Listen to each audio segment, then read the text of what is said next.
6h06 sur RMC, la guerre en Ukraine. Severodonetsk est en train de tomber aux mains des Russes. Et c'est ce soir que va se dérouler le match opposant l'Écosse à l'Ukraine, à Glasgow. Objectif, décrocher un billet pour la Coupe du Monde organisée au Qatar en fin d'année. La rencontre avait été reportée à cause de l'invasion russe. En conférence de presse, les joueurs ukrainiens étaient émus aux larmes.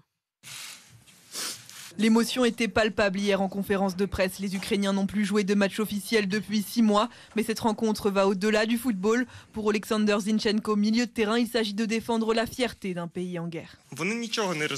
Tous les Ukrainiens ne veulent qu'une chose, c'est arrêter cette guerre. J'ai parlé à des enfants qui veulent rentrer.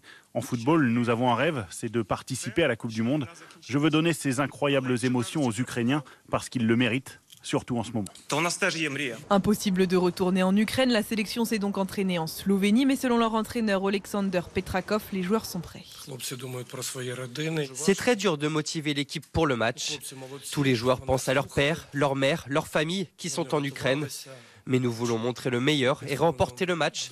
Et je pense que l'équipe est prête pour demain. En cas de succès, les Ukrainiens disputeront la finale de ces barrages dimanche face au Pays de Galles pour tenter d'atteindre leurs rêves et de décrocher un ticket pour le Qatar. Un reportage signé Maria Azé pour RMC. C'est